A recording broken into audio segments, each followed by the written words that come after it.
السلام عليكم ورحمة الله وبركاته. والصلاة والسلام عليك يا رسول الله.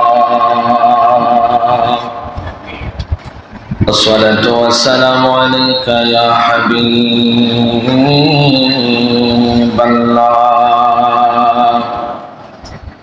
الصلاة والسلام عليك يا شفيع المذنبين. الصلاة والسلام عليك يا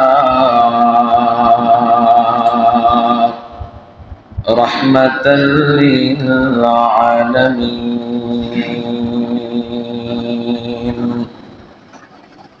الحمد لله الحمد لله رب العالمين، والعاقبة للمتقين.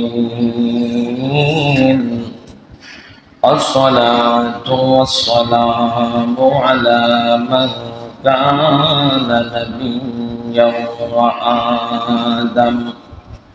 وآدم بين الماء والتين.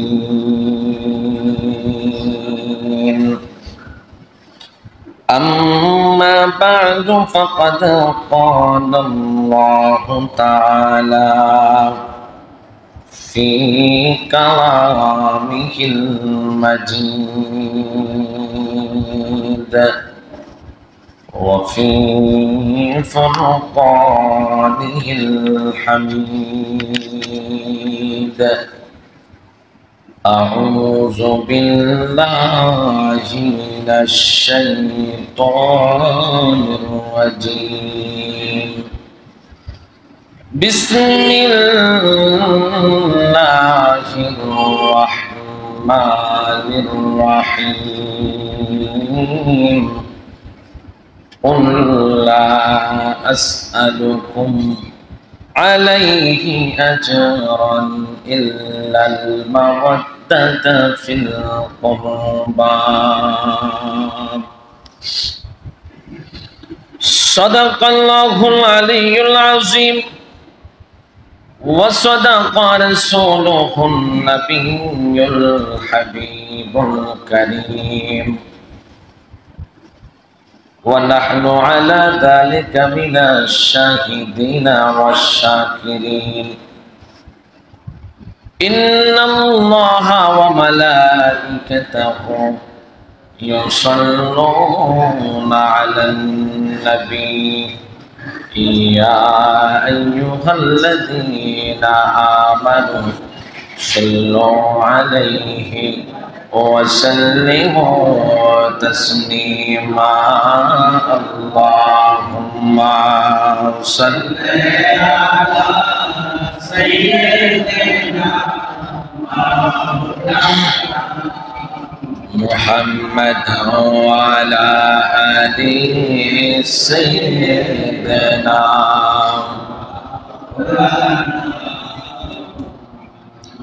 দুধের শীষ আলী আজগর একটু পানি পাইল না। বিশ্বের তীর মারিল বুকে একটু দয়া হইল না। আল্লাহুম্মা সাল্লি আলা সাইয়্যিদিনা মাওলানা মুহাম্মদ ওয়া আলা আলি সাইয়্যিদিনা মাওলানা। লা ইলাহা ইল্লাল্লাহ লা ইলাহা ইল্লাল্লাহ লা ইলাহা ইল্লাল্লাহ লা ইলাহা। আল্লাহ আমরার মনের বেদনা অগো বুঝাইলে কেউ বুঝে না, হায় হায় শোনাইলে কেউ শোনে না, বলো শোনাইলে কেউ অগো শোনেন শাহে মাদিনা, লা ইলাহা ইল্লাল্লাহু লা ইলাহা ইল্লাল্লাহু লা ইলাহা লা ইলাহা ইল্লাল্লাহু মুহাম্মাদুর রাসূলুল্লাহ সাল্লাল্লাহু আলাইহি ওয়াসাল্লাম। সকলে আমরা জবানটা খুলে বলি আল্লাহু আকবার। আল্লাহ মহান, এই কথা চিরসত্য। আল্লাহ সুবহানাহু ওয়া তাআলা আল্লাহ তো নষ্ট হবে না যদি আমরা সকলেই আল্লাহ তাআলার নিয়ামত থেকে ফারেক হয়ে যাই। আমরা যদি সকলেই আল্লাহ তাআলার নিয়ামতকে অস্বীকার করি যে আল্লাহ তাআলার কোনো নিয়ামত নেই, শুধুমাত্র আল্লাহ তাআলার গজব, তারপরও আল্লাহ তাআলার আল্লাহ তো নষ্ট হবে না।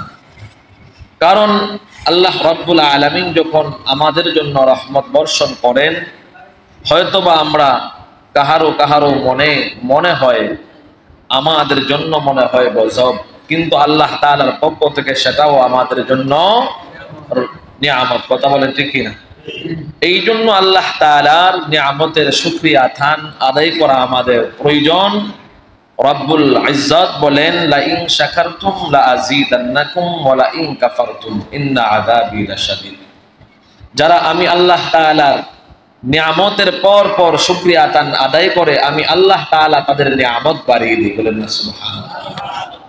আর নিয়ামত দেখে যারা শুকরিয়া আদায় করে না, আমি আল্লাহ সুবহানাহু ওয়া তাআলা তাদের জন্য রেখেছি ইন্না আযাবি লাশাদীদ, কঠিন আযাবের ব্যবস্থা। এখন আমরা যদি আল্লাহ তাআলার নিয়ামত দেখার পর শুকরিয়া আদায় না করি, তাহলে আল্লাহ রাব্বুল আলামিন আপনি আমার জন্য কোরআনে কারিমে ঘোষণা করে দিয়েছেন যে ইন্না আযাবি লাশাদীদ, নিশ্চয়ই ওই সকল লোকদের জন্য যারা নিয়ামত দেখার পর, নিয়ামত পাওয়ার পর শুকরিয়া আদায় করে না, তাদের জন্য আমি আল্লাহ তাআলার পক্ষ থেকে কঠিন আযাবের ব্যবস্থা রেখেছি। এই জন্য সর্বপ্রথম রাব্বে কারিমের দরবারে আমরা শুকরিয়া আদায় করি, যে মহান রাব্বে কারিম এই বৃষ্টিময় দিনেও আমাদেরকে আল্লাহ তাআলার নিয়ামতে, আল্লাহ তাআলার ঘর মসজিদে আসার বসার সুযোগ করে দিয়েছেন। অনেকেই এখনো আল্লাহ তাআলার নিয়ামত পাওয়ার জন্য আসতে পারে না, নিয়ামতের শুকরিয়া আদায় করতে পারে না। অনেকেই এখনো ঘুমিয়ে আছে যে জুম্মার নামাজ পড়বে কিনা, এখনো তার মধ্যে সন্দেহ বাঁচতেছে। কথা বলেন ঠিক কিনা? যে কি গোসল দিব না উযু করব না জুম্মাতে যাব না ঘুমাবো। এই জন্য আল্লাহ তাআলার নিয়ামত আমাদেরকে আল্লাহ তাআলা দিয়েছেন, কবুল করেছেন। সর্বপ্রথম ওই রাব্বে ইজ্জতকে রাজি আর খুশি করার জন্য আল্লাহ সুবহানাহু ওয়া তাআলার দরবারে অসংখ্য অগণিত শুকর। রাব্বে কারীম আমাদের শুকরিয়া যেন কবুল করেন। সকলেই জবানটা খুলে বলি আলহামদুলিল্লাহ। তার সাথে সাথে অসংখ্য অগণিত দুরূদ ও সালাম হুজুর পুরনূর সাল্লাল্লাহু আলাইহি ওয়াসাল্লামের উপর, হায়াতুন নবী, জিন্দা নবী, নূর নবী, নূরুন আলা নূর, যিনি উম্মতের কান্ডারি, যিনি দয়ার নবী, যিনি মায়ার নবী। ওই নবীদের আদর্শ নিয়ে যদি কেউ চলে, তাহলে একে অপরকে মায়া করতেই হবে। কথা বলেন ঠিক কিনা? এখন আমাদের সমাজ তথা আমাদের থানা বলেন, জেলা বলেন অথবা রাষ্ট্র বলেন, আমাদের একে অপরের প্রতি কোনো মায়া, দরদ, মহব্বত নাই। রাসূলের আদর্শ না থাকার কারণে একে অপরকে আমরা বারবার আঘাত করি। এই আঘাতের আদর্শ রাসূল করিম সাল্লাল্লাহু আলাইহি ওয়াসাল্লাম শিক্ষা দিয়েছেন। কেউ যদি তোমাকে আঘাত করে, যদি সমপরিমাণ আঘাত তুমি তাকে না করতে পারো, তাহলে তুমি তাকে আঘাত করার প্রয়োজন নাই। যদি কেউ তোমাকে একটা ঘুষি দেয়, তুমি যদি ওই ঘুষির বিনিময়ে একটা ঘুষি দিতে চাও, যদি কমও হয় তাহলে তুমি অপরাধী, যদি ওই ঘুষির পরিমাণ বেশিও হয় তাহলেও তুমি অপরাধী। এই জন্য আল্লাহর হাবিবের আদর্শ হচ্ছে ক্ষমা করে দেওয়া। কি করে দেওয়া? আমাকে একজন গালি দিয়েছে, তাকে আমি গালি দিব না, এটা হচ্ছে রাসূলের আদর্শ। একজন আমাকে আঘাত করেছে, তাকে আমি আঘাত করব না, সেটা হচ্ছে রাসূলের আদর্শ। ওই নবীজির এত সুন্দর আদর্শ আমাদেরকে দিয়ে গেছেন। আজকে ওই নবীজিরকে আমরা ফলো না করার কারণে, ওই নবীকে না মানার কারণে আজকে আমাদের সমাজে অশান্তি, আমাদের উপজেলায় অশান্তি, আমাদের জেলা পর্যায়ে অশান্তি, আমাদের রাস্তাঘাটে অশান্তি, আমাদের রাষ্ট্রে অশান্তি। কথা বলেন ঠিক কিনা? এই জন্য নবীজির আদর্শ আমাদের মধ্যে থাকতে হবে। যেই নবী আদর্শ দিয়েছেন, ওই নবীর আদর্শ যদি বাস্তবায়ন করে আমরা কবরে যাইতে পারি, আল্লাহর হাবিব বলেন আমি রাসূল তার কবরে হাজির হব। বলেন না সুবহানাল্লাহ। তাহলে ওই নবীজির কদম মুবারকে অসংখ্য অগণিত দরুদ ও সালাম। মহান রব্বে কারীম যেন আমাদের পক্ষ থেকে কবুল করেন। আমরা সকলেই বলি সাল্লাল্লাহু আলাইহি ওয়াসাল্লাম। আপনি আমার নবী, হায়াতুন নবী, জিন্দা নবী, নূরুন আলা নূর। নবীকে আল্লাহ রাব্বুল আলামিন প্রত্যেকটা আদেশ এবং নিষেধ জানিয়ে দিয়েছেন। আমাদেরকেও আমাদের রাসূল আদেশ এবং নিষেধগুলি জানিয়ে দিয়েছেন সাহাবায়ে কেরামের মাধ্যমে, যুগে যুগে ওলি আল্লাহদের মাধ্যমে, উলামায়ে কেরামের মাধ্যমে। হক এবং বাতিল দুইটি রাস্তা আমাদের মধ্যে রয়েছে। একটা হচ্ছে ইমানদার আর একটা হচ্ছে বেঈমান। যারা ইমানদার, ইমান এনেছে, তারা রাসূল সাল্লাল্লাহু আলাইহি ওয়াসাল্লামের আদর্শে আদর্শবান হবে। আর যারা রাসূল করিম সাল্লাল্লাহু আলাইহি ওয়াসাল্লামের উপর ইমান পুরোপুরিভাবে আনে নাই, তারা রাসূল সাল্লাল্লাহু আলাইহি ওয়াসাল্লামের আদর্শ বাস্তবায়ন করতে পারে নাই। আমরা ইমান আনলাম আল্লাহ এবং আল্লাহর রাসূলের উপর, কিন্তু আদর্শ আল্লাহ তাআলার করলাম না, মানলাম না, নামাজ রোজা কিছুই করলাম না, কিন্তু নবীজির উপর ঈমান আনলাম, নবীজির আদর্শ মানলাম না, তাহলে আপনি আমি পুরোপুরিভাবে মুমিন এবং ঈমানদার হতে পারলাম না।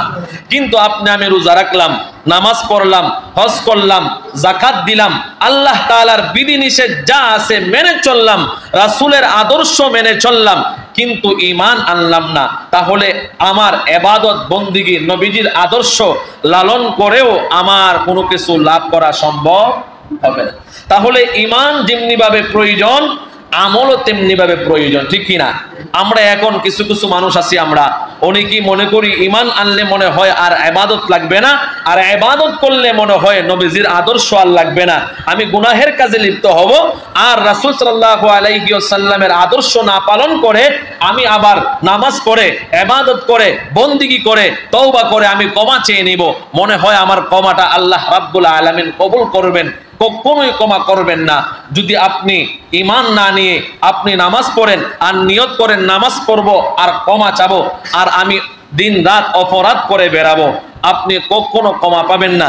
কারণ আল্লাহর হাবিব রাহমাতাল লিল আলামিন বলেছেন, হকুল্লাহ এবং হকুল ইবাদ, আল্লাহ তাআলার হক যদি কোনো বান্দা কোনো বান্দি নষ্ট করে ফেলে, সেটা আল্লাহ চাহে তো মাফ করে দিবেন, আল্লাহ চাহে তো ক্ষমা করে দিবেন, কিন্তু বান্দার হক আল্লাহ রাব্বুল আলামিন কোনোদিন ক্ষমা করবেন না। তাহলে আপনি আমি যদি নবীজির আদর্শ নিয়ে চলি, তাহলে কোনো মানুষকে গালি দেওয়া যাবে না, কোনো মানুষকে আঘাত করা যাবে না। আমার জবান দ্বারা, আমার মুখের দ্বারা, আমার হাতের দ্বারা, আমার চলার দ্বারা, আমার ব্যবহারের দ্বারা সমাজ যেন কোনো কষ্ট না পায়। ওয়াল্লাযীনা হুম লিফুরুজিহিম হাফিজুন। আল্লাহ রাসূল সাল্লাল্লাহু আলাইহি ওয়াসাল্লাম বলেন, যার মুখকে, জিহ্বাকে হেফাজত করে, যার দুই উরুর মধ্যকান লজ্জাস্থানকে হেফাজত করে কবরে আসতে পারবে, আমি রাসূল তার জন্য শাফায়াত করা ওয়াজিব হয়ে যাবে। বলেন না সুবহানাল্লাহ। তাহলে জবানটা কি করতে হবে? হেফাজত করতে হবে। আমরা এই রাষ্ট্রের অশান্তি হলে আমরা দোয়া করতে হবে, তাদের জন্য হেদায়েত কামনা করতে হবে, যারা অশান্তিতে আছে তাদের জন্য শান্তি কামনা করতে হবে। বসে বসে দোকানে যদি গালি দেই, এই গালির যদি আপনাকে আমি গালি দিই, আপনি আমাকে গালি দেন, আল্লাহ বলেন আমি কখনো ক্ষমা করব না। ওই বান্দার, যেই বান্দাকে তুমি আঘাত করেছো, ওই বান্দাই তোমাকে ক্ষমা করতে হবে। তাহলে সুস্পষ্ট হয়ে গেল, আমরা গালাগালি না করে যারা অশান্তিতে আছে তাদের জন্য আমরা কি করব? দোয়া করব, মুনাজাত করব, আল্লাহ তাআলার কাছে আমরা তাদের জন্য সাহায্য প্রার্থনা করব। কিন্তু গালি দেওয়ার প্রয়োজন মনে করি না। আজকে গালি দিবেন, যার সামনে বসে আপনি গালি দিলেন, দেখবেন ওই ব্যক্তিটাই কিছুদিন পরে আরেক জায়গায় গিয়ে আপনার কথা বলে আপনাকে বিপদমুখী করে ফেলবে। আছে না নাই আমাদের সমাজে? চা খাইবেন একসাথে, বসবেন একসাথে, রাষ্ট্রের বিশৃঙ্খলা চলতেছে, এই মুহূর্তে আপনি কথা বলতে যাইবেন, সাথে সাথেই দেখবেন আপনি বিপদগামী হয়ে যাবেন। এই জন্য আল্লাহর হাবিব রাহমাতাল লিল আলামিনের একজন সাহাবী হযরতে আলী রাদিয়াল্লাহু তাআলা আনহু, হযরতে আলী রাদিয়াল্লাহু তাআলা আনহু এক কাফের যখন রাসূলকে নিয়ে কথা বলতে শুরু করলো, আলী রাদিয়াল্লাহু তাআলা আনহু ঈমানী চেতনা নিয়ে এই কাফেরের সাথে মোকাবেলা করতে শুরু করে দিলেন। যেই মুহূর্তে ওই কাফের দেখলো আলীর সাথে আর ঝগড়া করে আর আলীর সাথে জিত নেওয়া সম্ভব হবে না, ওই মুহূর্তে ওই কাফের ওই আলীর মুখে তুতু নিক্ষেপ করলো। তুতি নিক্ষেপ করার সাথে সাথে আলী রাদিয়াল্লাহু তাআলা আনহু বললেন, ওইটা আমার নবীজির আদর্শ আর রয়ে গেল না। আমার শরীরের মধ্যে যখন রাগ চলে আসলো, আমি তাকে ছেড়ে দিলাম। ওই কাফের জিত নিয়ে নিল, আমাকে আঘাত করলো, তারপর আমি পাল্টা আঘাত করি নাই। তখন ওই কাফের এক মুহূর্তে কিছু পর ওই কাফের বলতে লাগলো, ও আলী, তুমি এতক্ষণ রাগান্বিত হইয়া আমাকে আঘাত করছো নবীজির আদর্শ, নবীজির মহব্বতে, কিন্তু এখন তুমি ছেড়ে দিলা, কারণটা কি? বলে, এতক্ষণ তোমাকে আমি আঘাত করেছি রাসূলের মহব্বতে, রাসূলের শানে বেয়াদবি করার কারণে, রাসূলের শানে গুস্তাবি করার কারণে আমি তোমাকে আঘাত করেছি। যেই মাত্র তুমি আমাকে তুতু নিক্ষেপ করছো, আমি আর রাসূলের আদর্শ থাকতে পারে নাই, আমার রাগ আইসা গেছে। ওই মুহূর্তে যদি তোমাকে আমি আঘাত করি, তাহলে আমি আলী কিয়ামতের ময়দানে আল্লাহ তাআলার কাঠগড়ায় দাঁড়াইতে হবে। এই জন্য আমি আলী আর তোমাকে আঘাত করি না। তাহলে নিশ্চয়ই প্রমাণ হয়ে গেল সাহাবায়ে কেরামের আদর্শ। যখন রাগ উঠে যায়, কিন্তু যখন ইসলামের স্বার্থে কাউকে আঘাত করে, ইসলামের জন্য, নবীর জন্য, আল্লাহ তাআলার যে বিধি নিষেধ আছে যারা অমান্য করবে সমাজে, তাদের জন্য জিহাদ করা, তাদের সাথে যুদ্ধ করা, আল্লাহ রাসূল সাল্লাল্লাহু আলাইহি ওয়াসাল্লাম বলেন সেটা তোমার জন্য ওয়াজিব হয়ে যায়। আর রাষ্ট্রের জন্য বিভিন্ন ক্ষেত্রে বিভিন্ন ষড়যন্ত্রমূলক কথাবার্তা বলে আমাদের উপর আল্লাহ রাব্বুল আলামিন ওয়াজিব সেটা করে দেন নাই। এই জন্য আমরা সতর্ক থাকতে হবে, আমরা আমাদের সন্তানদেরকে সতর্ক রাখতে হবে যেন ওই মুহূর্ত রাষ্ট্রে অশৃঙ্খল, রাষ্ট্রের মধ্যে বিভ্রান্তি দেখা দিচ্ছে, এই মুহূর্তে আমাদের সন্তান, আমাদের ভাই বেরাদেরকে আমরা বাঁচিয়ে রাখতে হবে। এমনকি আমরা তাদের জন্য দোয়া করব, মুনাজাত করব, কিন্তু তাদের জন্য আমরা অভিশাপ দেওয়ার কোনো এখতিয়ার আমাদেরকে আল্লাহ রাব্বুল আলামিন দেন নাই। অনেকে আছে না অভিশাপ দেয়, অভিশাপ তো আল্লাহ তাআলার পক্ষ থেকে আসবে, ঠিক কি না? আল্লাহ রাব্বুল আলামিন হক বিচারের মালিক। যেদিনই আল্লাহ রাব্বুল আলামিন ধরবেন, সেদিন আর ছুটার কোনো সুযোগ আর থাকবে না। মানুষ ধরলে তো ছেড়ে দেয়, কিন্তু আল্লাহ রাব্বুল আলামিন যেদিন ধরবেন, সেদিন আর ছুটার কোনো সুযোগ থাকবে না। এই জন্য মালিকের কাছে আমরা ফরিয়াদ করব, মালিক আমাদের সমাজ, আমাদের দেশ, আমাদের রাষ্ট্রকে শান্তির ফয়সালা করো। আমরা সকলে বলি আমিন। এই দিকে লক্ষ্য রেখেই আমরা নবীজির আদর্শ বাস্তবায়ন করতে হবে। নবীজির আদর্শ হচ্ছে ইবাদতের পাশাপাশি মানুষকে সম্মান করা, মানুষকে তাজিম করা। মানুষকে যখন আপনি সম্মান করবেন, মানুষকে যখন আপনি ইজ্জত দিবেন, সম্মান করবেন, আল্লাহ রাব্বুল আলামিন বলেন যেমনি ভাবে নবীকে সম্মান করলে আমাকে সম্মান করা হয়, আহলে বায়াতকে সম্মান করলে আমার বন্ধু হাবিব রাসূলকে সম্মান করা হয়।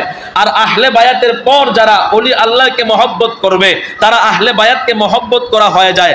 আর আহলে বায়াত ওলি আল্লাহকে মহব্বত করার পাশাপাশি যারা আমি রাসূলের গোলামি করবে, আমি রাসূলের যাররা পরিমাণ গোলামির মহব্বত তার অন্তরে থাকবে, যদি ওই গোলামটাকেও মহব্বত করে তুমি কবরে আসতে পারো, আমি রাসূল তোমার জন্য শাফায়াত করা ওয়াজিব হয়ে যায়। বলেন না সুবহানাল্লাহ। এই জন্য আহিব্বুল্লাহি লিমা ইয়াকজুনুকুম মিন নি'মাতিন ওয়া আহিব্বুনি লিহুব্বিল্লাহ। ওয়া আহিব্বু আহলা বাইতিহি লিহুব্বি। আল্লাহর হাবিব রাহমাতাল লিল আলামিন বলেন, ভালোবাসো আমার আহলে বায়াতকে, ভালোবাসো আমাকে, ভালোবাসো আল্লাহকে, কিন্তু তোমার দ্বারাতে সমাজ শান্তিতে বসবাস করতে পারে না, তোমার ব্যবহারে সমাজ শান্তিতে থাকতে পারে না। ওই মহব্বত ভালোবাসা আহলে বায়াতকে মহব্বত করো, আর আমি রাসূলকে মহব্বত করো, আল্লাহকে মহব্বত করো, তুমি জান্নাতে যেতে পারবা না যতক্ষণ পর্যন্ত যেই বান্দাটা, যেই বান্দিটা তোমার জবানে, তোমার ব্যবহারে কষ্ট পেয়েছে, যদি তার কাছ থেকে ক্ষমা না নিয়ে আসো।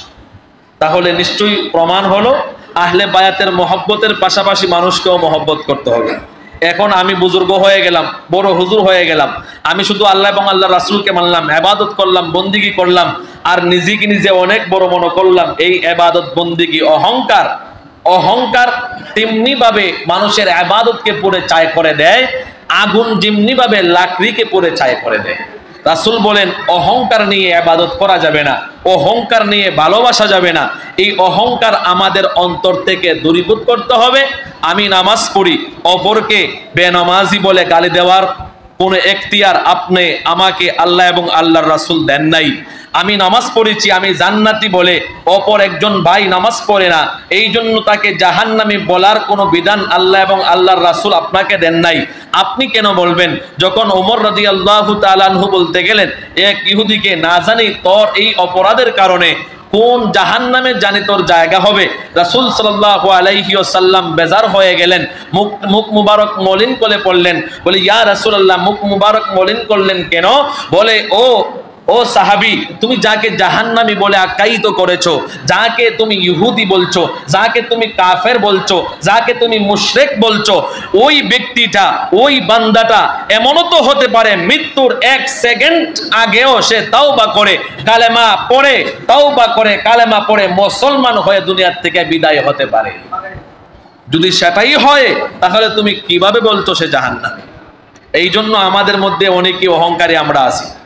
আমরা যারা নামাজ পড়ি মনে করি যে আমাদের চাইতে মনে বড় আর কেউ নাই, মনে জান্নাত আমাদের জন্যই, আর যারা নামাজ পড়ে না মনে সব জাহান্নামী, আছে না নাই? এই জন্য এদিকে আমাদের স্মরণ রাখতে হবে, অহংকার নিয়ে ইবাদত করলে হবে না। আমাদের ভাই একজন নামাজ পড়ে না, তাকে বুঝাইতে হবে, নামাজে আনতে হবে। নামাজ পড়লে কি হয়? আপনি ঈমান আনলেন, আমি সেটাও বলি না আপনি নামাজ পড়বেন না, কিন্তু মনে রাখবেন, যদি আপনি নামাজটুকুন যদি না পড়েন, যেমনি ভাবে আপনি যদি চান্দিনা বাজার থেকে একটা দাও অথবা ছুরি অথবা আপনি বটনি দাও বানাইয়া আইনা যদি কাজকর্ম না করে যদি ফেলে রাখেন, এটা কি ভালো থাকবে না মরিচা ধরবো? মরিচা ধরে কি ধরে না? ধরে। তেমনি ভাবে যদি আপনি ওই ঈমান থেকে মরিচা ছুটাইতে চান, তাহলে ঈমানের কিছু কাজ আছে। ঈমানের কি আছে? কালেমা, নামাজ, রোজা, হজ, যাকাত। কিন্তু হজ এবং যাকাত আল্লাহ রাব্বুল আলামিন সকলের উপর ফরজ করেন নাই, এটার মধ্যে কিন্তু বিধান আছে। কিন্তু নামাজ, রোজা, কালেমার মধ্যে কোনো বিধান নাই, সকলের জন্য এক, ঠিক না? এই জন্যে আমরা যদি মনে করি ঈমান আনলাম, নামাজ পড়লাম না, মনে রাখবেন মৃত্যু মুহূর্তের সময় যদি আপনি ঈমান নিয়ে শয়তানের সঙ্গে খেলতে যান, ওই মুহূর্তে হতে পারে আপনি বেঈমান হয়ে কবরে যাওয়া লাগতে পারে। এই জন্য ঈমান যদি তখন মজবুত থাকে, ঈমানের মধ্যে যদি মরিচা না পড়ে, তখন আপনি গ্যারান্টি দিতে পারবেন যে আমি ঈমান নিয়ে কবরে যাইতে পারবো, এবং ঈমান নিয়ে কবরে যাওয়ার জন্য আমার হাতিয়ার শক্তিশালী করে রেখেছি। আর ওই হাতিয়ারকে শক্তিশালী করার জন্য একমাত্র হচ্ছে আল্লাহ তাআলার ইবাদত। কথা বলেন ঠিক কিনা? এই জন্য আমরা যারা ইবাদত করি না, যদি মনে করি যে হুজুর বলছে যে তাদেরকে আর জাহান্নামীও বলা যাবে না, বেনামাজিও বলা যাবে না, এইদিকে লক্ষ্য রেখে যদি আপনি নামাজ বাদ দিলেন, তাহলেও চলবে না। আপনি বুঝতে হবে